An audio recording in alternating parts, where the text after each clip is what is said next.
베드로 후서가 이제 다 끝이 나갑니다. 우리 베드로 후서가 다 끝이 나면 제일 먼저 해야 될 일이 뭐냐면 베드로 후서를 다시 한 번 더 그 자리에서 다 읽어보는 거예요. 그러니까 교회에서 다 읽어보자는 게 아니고 내 집에 가시거든. 왜냐하면 이제 또 한 번 또 처음부터 끝까지 쫙 끊지 말고 1장부터 3장까지 한번 쫙 읽어보면요, 여러분 분명히 놀라운 일이 발생이 됩니다. 왜냐하면 우리가 함께 말씀을 나누었거든요. 그래서 내가 이 음성이 저의 목소리가 들릴 수도 있고요. 하여튼 여러 가지 그런 것들 때문에 분명히 우리가 지금까지 봤던 그것과 또 이 강해 끝나고 나서의 그것은 분명히 다를 겁니다. 어떤 문학이든 제일 중요한 거는 처음과 끝입니다. 제가 제 자랑 같지만 학창 시절에 독후감을 쓸 때요, 처음과 끝만 보고 써서 상을 항상 받았습니다. 네, 중간은 보지 않았어요. 그것도 대학 가서도 그런 것들이 이루어지더라고요. 교수님이 전란 쳐놓고 책을 참 열심히 보았네 김전도사 이럴 때 제가 아닙니다, 그렇게 말할 수는 없고 참 양심이 찔림이. 그러니까 이게 처음과 끝을 잘 보면은 그 가운데 게 잘 이해가 된다는 거예요. 베드로후서의 처음이 뭐였습니까? 네, 그거를 이제 알면 안 되죠. 네, 그는 여러분이 알면 안 됩니다. 네, 베드로서의 처음은 뭐냐? 썩어 없어질 이 땅의 것 때문에 슬퍼하지 마라. 이 땅에 관심 두지 마라. 이겁니다. 그럼 이제 마지막은 뭐냐? 주의 재림을 소망하라. 이겁니다. 그럼 이제 그 안에 내용이 요 두 개의 큰 기둥을 세워놓고 이제 이 안에 것들을 쭉 채워 나갔죠. 이제 그 안에서는 이제 뭐 거짓 교사들 쭉 베드로후서를 보면 거짓 교사들, 그다음에 기롱하는 자, 그러니까 조롱하는 자들 쭉 이렇게 이야기가 나오면서 크게 나타났던 건 그거예요. 이 땅에 소망 두지 말고 우리는 뭐 해라? 주님의 그 나라를 기다려라라는 것이 베드로서의 전체적인 내용이고, 지금 그것을 이제 잘 닿는 가운데 있습니다. 그러니까 성경은 여러분 우리가 하나님의 말씀이지만 또 이 성경을 학생들이 열심히 보면요, 이 안에서 그 지혜가 나옵니다. 제가 예전에 잠깐 이렇게 알고 지냈던 그 목사님 딸이 있었는데 그 목사님 딸이 전교 1등을 했어요. 항상 전교 1등을 하는 거예요. 학원도 한 번도 안 갔대요. 우리 애가 요만할 때면 이렇게 막 기어다니고 할 때. 그래서 제가 그 딸에게 물어봤어요. 비결이 뭐냐라고 했더니 그 딸이 딱 했던 얘기 이겁니다. 저는 성경으로 한글을 배웠어요. 네, 그래서 제가 제 애들도 성경으로 한글을 떼우려고 노력은 했습니다만, 네, 제가 왜 말씀드리냐면은 이 성경에는, 그러니까 성경만 보면 다 된다 이게 아니라 이 성경 아래 참 여러 가지 것들이, 그러니까 예수님을 안 믿는 학자들도 이 성경의 가치는 인정을 하고 있다. 그래서 이 성경을 보면서 이 어떻게 성경이 시작되고 또 어떻게 이 성경 한 권이 또 닫아지고 이런 것들을 쭉 살펴보고 또 성경을 우리가 이해하게 되고, 그래서 얘들아 목사님이 큐티를 시키는 거야. 그냥 아이씨 미쳐버리겠네 이게 아니라 그거를 보면서 중심 내용을 파악하고 그의 의미를 뽑아가고 이러면 국어가 어렵지가 않다는데, 이 목사님의 마음을 좀 이해를 해야 돼. 너희가 뭐 이 땅을 시켜 막 이러면 안 돼. 이런 걸 보면서 내가 찾아내고 뜯어내고 또 발견하고, 거기서 기도도 맨날 뭐 밥 잘 먹게 해주셔서 감사합니다 학교를, 그게 아니라 그 내용을 뽑아가지고 이 기도 내용을 적어보는 그 큐티의 그 내용이, 목사님이 그 뜻은 큐티만 잘해도 국어는 걱정 없다. 이걸 안 돼 얘들아. 목사님 마음을 좀 너희가 알아주면 얼마나 좋겠니. 자 이제 작사라고요. 자, 이 시작이 너무나 좋습니다. 그러므로 사랑하는 자들아, 그러니까 저와 여러분들은 지금 베드로서를 받고 있는 자들이에요. 그러니까 이 부분을 좀 자긍심을 가져야 합니다. 자, 베드로가 우리에게 쓴 편지라는 거죠. 그러니까 첫 번째는 우리가 물론 알다시피 이 시대의 성도들에게 보낸 편지죠. 근데 두 번째, 세 번째로 가다 보면 우리에게 보낸 편지라는 거예요. 그 편지를 우리가 지금 받은 자들입니다. 아무나 못 받습니다, 여러분. 대통령 표창장 하나 받아도 집에 걸어놓고 그거를 손님이 들어오는 그 입구에다 딱 붙여놓고 들어올 때마다 보라 하잖아요. 대통령 표창장 그거 하나 왜 그걸 걸어놓을까요? 아무나 못 받거든요. 여러분 중에 대통령 표창장 받으신 분 있습니까? 본인이 말입니다. 가족 중에 아버지, 어머님 이런 거 다 떠나서 우리 한 명도 없어요 지금. 그러니까 얼마나 귀한 거예요. 제가 만약 대통령 표창장을 받으면 저 여기 걸어놓으려고요. 네, 모두가 다 바라고. 네, 이러면 이제 교회가 또 이상한 방향으로 흘러가겠죠. 이제 그러니까 이런 왜 자긍심이 없는지 모르겠어요. 대통령 표창장 받으면 되게 자긍심 있고 떠나서 막 학교장 뭐 표창장 하나 받으면 그 자랑하고 싶고 있는데 왜 성경을 받았는데 거기에 대한 자부심과 긍지와 이런 것이 왜 하나도 없느냐? 우리가 나가서 자랑할 게 뭡니까? 우리 아들이 대통령 표창장을 받아서 이거 자랑이 아니라 우리 아들이 하나님 말씀을 받았어 이거예요. 베드로의 편지를 우리가 받았어. 베드로의 이 귀하고 복된 편지를 우리가 읽을 수 있었어. 여러분 조금만 관점을 바꿔보세요. 그러므로 사랑하는 자들아, 그 사랑하는 자들 안에 제가 이 여러 번 말씀드렸었어요. 사랑하는 자들 안에 내가 포함되어 있다라는 거. 이게 얼마나 크고 얼마나 그 긍지인지. 그래서 저와 여러분들은 이 사랑하는 자들, 베드로가 부르는 그 사랑하는 자들 안에 들어있음을 기억하시고 좀 자신감과 자긍심과 자부심을 딱 가지고 있었으면 좋겠습니다. 너희가 이것을 바라봅니다. 우리 뭘 바라보죠? 여기서 이제 대답 못하게 되면은 이제 사랑하는 자들은 아닐까? 우리 뭘 바라봅니까 지금? 아니 저만 쳐다보지 말고 눈치가 있으면 이 13절에 한번 보세요. 뭘 바라봅니까? 그렇죠. 새 하늘과 새 땅을 바라보는 사람들이잖아요. 네, 이걸 몰라보면 안 돼요. 네? 너희가 이것을 바라보나니 뭘요 주님? 지금까지 제가 정말 하기 싫은 게 뭐냐면요, 했던 말도 하고 했던 말도 하고 했던 말도 하는 게 정말 싫어요. 저 정말 뭐 녹음기도 아니고 내가 몇 번을 얘기하냐 이거요. 베드로가 몇 번을 얘기했습니까? 세하니까 시작할 때도 얘기 안 했습니까? 우리가 바라는 것은 주님의 재림이다. 그런데 너희가 이것을 바라보라니 뭘요? 이리 되면은 안 되는 거예요. 자 봅시다. 그러므로 사랑하는 자들아 너희가 이것을 바라보는 거예요. 그 말은 뭐냐면 우리는 하나님의 백성임을 또 한 번 딱 도장을 찍어주는 거예요. 그러면서 이제 베드로는 우리에게 요구를 합니다. 그러니 성도 여러분, 우리가 꼭 기억해야 될 건 이거예요. 믿음은, 구원은 믿음이다. 그렇죠? 이 답입니다. 이게 정답이에요. 그런데 이 사랑하는 자들은 거기에서 조금 더 나아가야 된다는 거예요. 우리 교회 성도님은 다 아실 겁니다. 야고보서가 무엇을 얘기하고 있는지. 네. 그거는 그러면 내가 나의 행동으로 구원받느냐, 그거 아닌 거 이제 우리 알잖아요. 믿음을 가진 자들이 가져가야 될 마땅한 행위라는 거죠.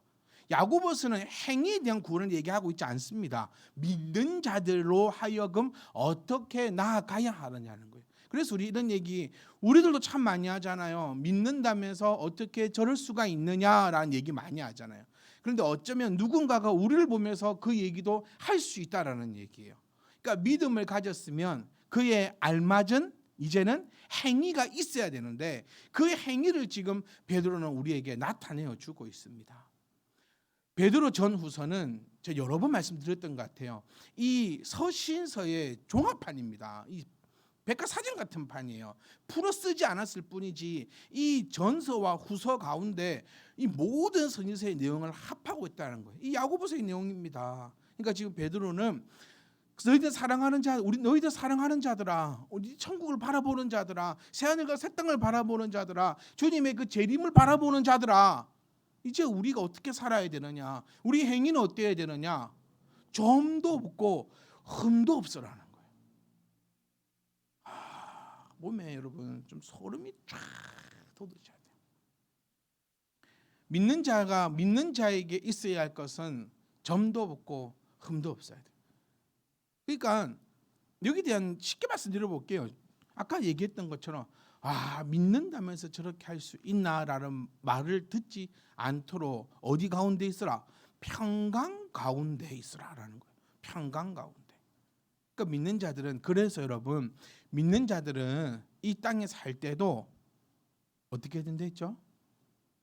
행복해야 되는 거예요. 행복하는 것이 예수 믿는 자들입니다. 그러니까 예수 믿는 자들이 모두, 그러니까 여러분 하나님 다음으로 뭘 사랑하시라고요? 안 사랑한다 하지 말라고요. 왜 거짓말을 합니까? 근데 그것이 누구를 뛰어넘지 말자. 하나님은 뛰어넘지. 이게 정말 솔직한 우리 믿는 자들의 고백인 것 같아요. 네, 돈을 제가 얼마나 사랑하는지 압니까? 저는 살면서 이렇게 말하는 목사를 본 적이 없어요. 제 설교를 제가 들어봐도 도라인가 싶어요 한 번씩. 네, 돈을 사랑합니다 여러분. 요것만 이제 편집해서 딱 해보면은 이제 편집해서 어디든 이제 여러분들이 실어 나르면은 저는 이제 완전히 미친 사람이 되는 거예요. 근데 항상 얘기했듯이 하나님보다 그 어떤 것도 사랑하지 말자는. 제가 하나님보다 돈을 더 사랑했으면 절대로 목회를 안 합니다, 여러분. 왠지 아시죠? 네, 돈을 못 벌어요. 그겁니다. 그래서 이게 저는 이걸 하나님 앞에 되게 저는 자부심으로 가집니다. 하나님, 제가 돈을 정말 사랑하는 거 우리 하나님 아시지 않습니까?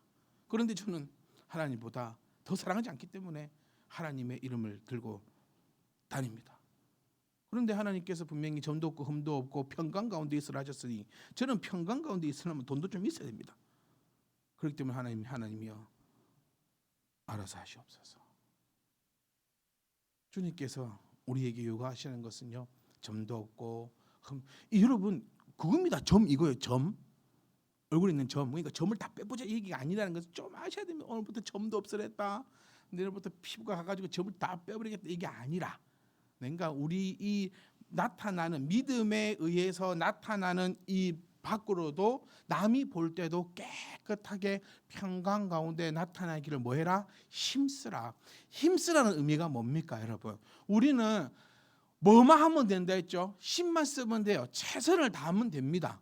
그것을 이끌어 가시는 분은 누구시라는 거예요? 성령님이 이끌고 가신다는 거예요. 그러니까 지금 베드로가 얘기하는 것은 나타나기를 해라는 것이 아니라 힘을 쓰라, 최선을 다하고 있어라.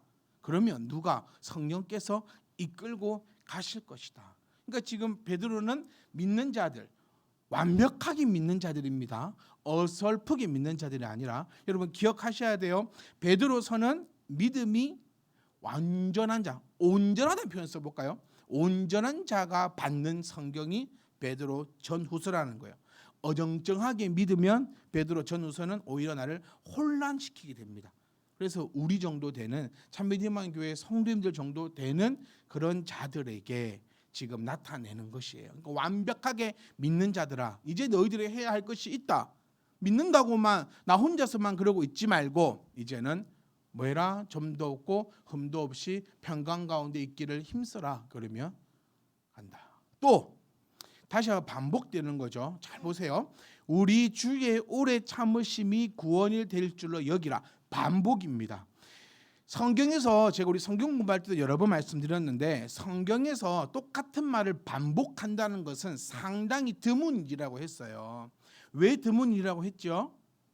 네, 그렇기 때문에 종이도 없고 이렇고 저러고 이러고 저러고 저러기 때문에 똑같은 말을 반복해서 쓰지 않고, 또 학문적으로도요 똑같은 말을 반복해서 쓰면 안 됩니다. 자소서를 쓸 때도 여러분 이 같은 말을 반복해서 쓴다면 감점 요인인 거예요. 딱 내가 한 번만 써야 돼. 그런데 이렇게 반복을 한다는 것은 얼마나 대단하고 중요하고 핵심인가를 우리가 파악을 해야 되는 거예요. 베드로가 다시 한번 강조하는 겁니다. 뭐다? 주님께서 지금 이 땅에 재림 바로 하지 않는 것, 우리말로 표현해 보면 재현이 지연되고 있는 것, 왜 당장 안 오시느냐, 왜 그것이냐, 그러니까 그 재림하지 않는 것을 오래 참으십니다라고 표현을 하고 있고, 그 오래 참음이 우리로 하여금 사랑이고 긍휼이고 회개할 기회를 주시는 그 정말 아름다운 하나님의 은혜임을 우리가 알고, 주님의 오래 참, 우리의 오래 참음이 아니에요. 주의 오래 참으심이 구원이 될 줄을 우리가 바로 알고 있으라는 거예요. 우리는 지금까지 사실 좀 죄송한 얘기이지만 이 성경 구절로 많은 목사님들이 잘못된 설교를 해왔습니다. 우리에게 오래 참아라, 뭐 주님도 오래 참았다, 막 이런 식으로 말씀을 전해 오셨는데 그것은 아니다라는 것을 다시 말씀드리고 싶어요. 주님이 오래 참으신다라는 것은 재림에 대해서 말씀하시는 것이고, 그것이 우리에게는 주 하나님이 우리에게 주시는 첫 번째 은혜이다. 다시금 우리가 회개하고 아버지 앞에 더욱더 한 걸음이라도 더 다가갈 수 있는 최고의 은혜임을 여기라라고 베드로는 다시 우리에게 나타내어 주고 있습니다. 그리고 중요한 표현이 하나 나옵니다. 우리가 사랑하는 형제. 베드로는요, 베드로 서신서를 통하여서 사랑하는 이 형제라는 표현을 잘 쓰지를 않습니다. 자, 14절 다시 한번 가볼래요? 사랑하는 자들아라는 표현을 씁니다. 사랑하는 자.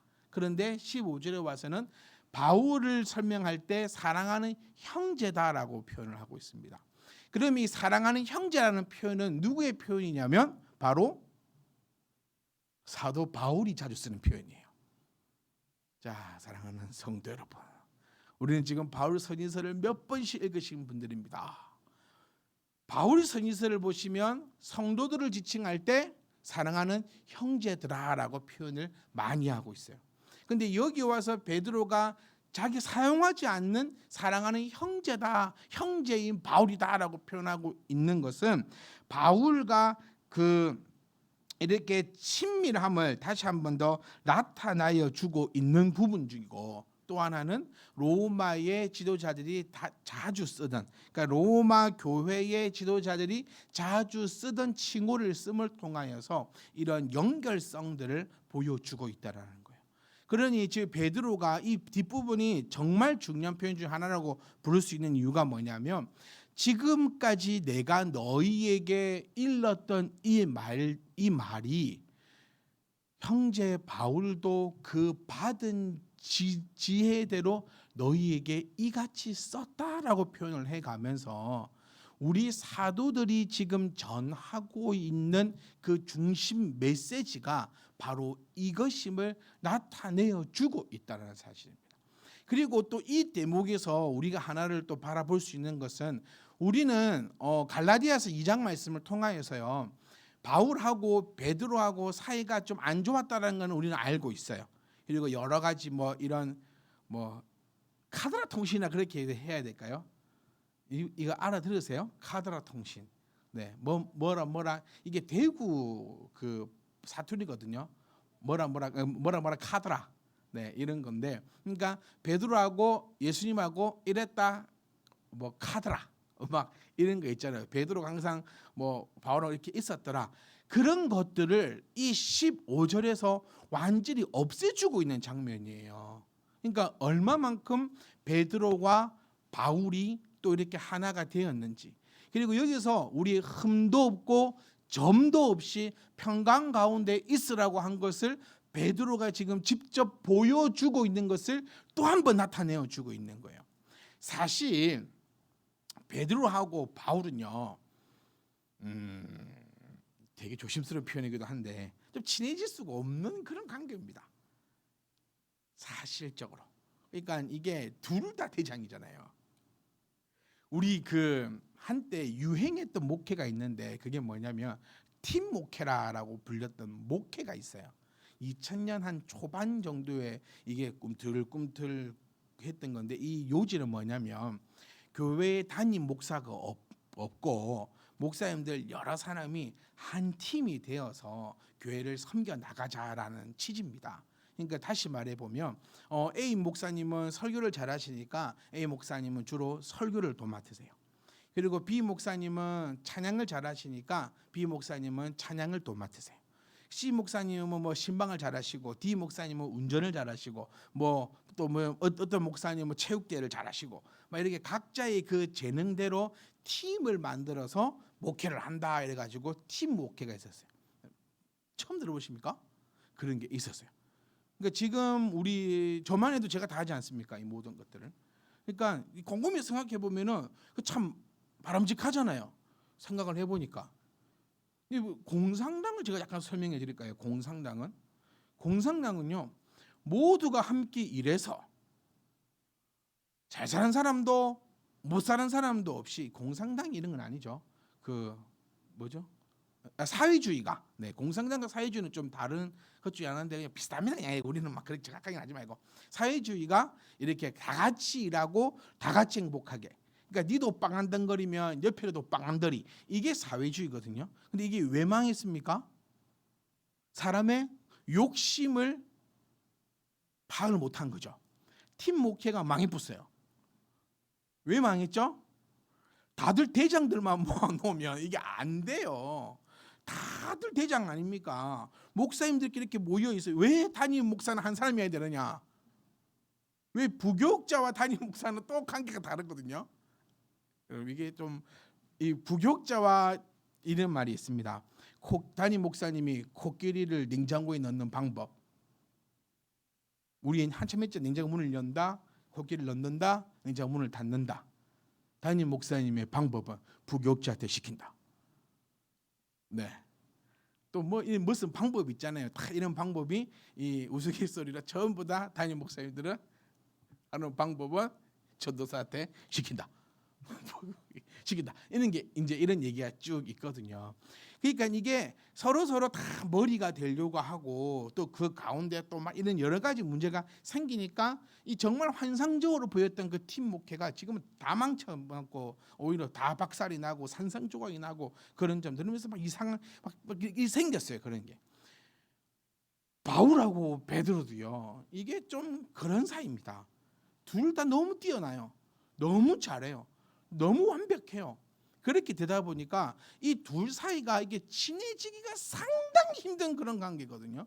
그런데도 이 둘 사이는 이 성경 이 한 절을 통해서 우리가 알 수 있듯이 사랑하는 형제다. 바울이 사랑하는 형제다라고 베드로가 팍 할 수 있는 것은 사도들이 이때 정말 교회에 많이 외쳤던 것이 뭐냐면 사랑이었습니다. 교회 안에 서로 사랑해라. 형제 안에 서로 사랑해라. 형제 자매가 서로 사랑해라. 이런 것들을 그렇게 외쳐왔거든요. 그것을 베드로가 바로 보여주고 있는 대목이 이 대목이라는 거예요. 그래서 이 구절 한 구절이 정말 우리들에게는 정말 귀하고 많은 것을 깨닫게 해주는 첫 번째 구절이고, 또 우리가 말씀드렸듯이 이 바울 또한 얘기하는 것이 베드로와 똑같다는 거예요. 베드로에게는 항상 핸디캡이 있었습니다. 이게 이후에 우리들이 만든 핸디캡인지 아니면 바울 시대에 베드로도 갖고 있던 핸디캡인지 우리는 잘 알 수는 없지만, 어쨌든 바울과 베드로의 이 다툼 속에서도 보여지는 것이 뭐냐면 베드로가 바울에게 있어서는 약간 이런 것들이 있었어요. 우리가 다 알잖아요. 바울은 막 공부도 많이 했고 베드로는 그래도 막 이렇게 바울에 비하면 이렇게 했다는 걸 사실 다 알고 있다는 거. 그것도 이 한 절을 통해서 베드로가 자신의 약점까지도 카바를 쳐버리는 거예요. 정말 이 한 구절이 정말 대단하고 그것을 발견하는 저와 여러분들도 정말 대단하다는 겁니다. 그러니까 지금까지 내가 했던 얘기는 누구도 얘기했다고? 바울도 얘기했다고. 요겁니다. 제가 쉽게 예를 들어 볼게요. 가정에서 예를 들어 엄마하고 딸하고 성경으로 이렇게 많이 부딪힘도 좀 있어야 됩니다. 그러니까 예수님이 살아있냐 안 살아있냐 그 부딪힘 말고, 네, 이게 뭘 의미하는지 막 이런 부딪힘이, 딸아 엄마 생각은 그렇지 않다. 딸이 아니야 엄마. 이거는 이런 거는 쓴 이런 부분이야. 이렇게 얘기할 때 딸이 뭐라고 하면 엄마가 두 마리 다치는지 압니까? 목사님이 그러셨어. 그러면 엄마가 됐든 딸이 됐든 그러냐? 그래. 그리고 이제 또 그렇게도 안 되면 좋다. 목사한테 물어보자. 이렇게 되는 것처럼 이해하시겠죠? 이렇게 되는 것처럼 바울도 너희에게 이같이 썼다라고 이 말 한마디가 베드로의 서신서에 얼마만큼의 큰 힘과 이것들을 딱 전해주는지를 이것을 통해서 또 바라볼 수 있다는 겁니다. 사랑하는 성도 여러분, 서신서의 내용은 정말 많은 내용들이 있지만 처음과 끝의 내용은 똑같습니다. 예수님을 믿어서 이 땅 위의 것에 힘들어하지 말고, 넘어지지 말고, 미혹당하지 말고, 오직 하나님의 나라를 보고 우리가 나아간다면 하나님께서 우리를 도우실 것이다 라는 것이 예수님께서 사도들에게 가르쳤던 내용이고, 그 사도들이 서신서를 통하여서 우리에게 나타내고 있는 하나님의 말씀이라는 겁니다. 그러니 사랑하는 성도 여러분, 우리가 이 땅에 살아갈 때에 이 땅의 것 때문에 우리가 괴로워하고 힘들어하고 또 즐거워하고 기뻐하지 마시고, 새 하늘과 새 땅을 약속하신 그 주님을 보고 우리가 나아간다면, 또 우리가 점도 없고 흠도 없이 평강 가운데 있기를 힘쓴다면 하나님께서 그분이 하신 약속대로 우리 가운데 놀라운 것으로 채우실 줄 믿습니다.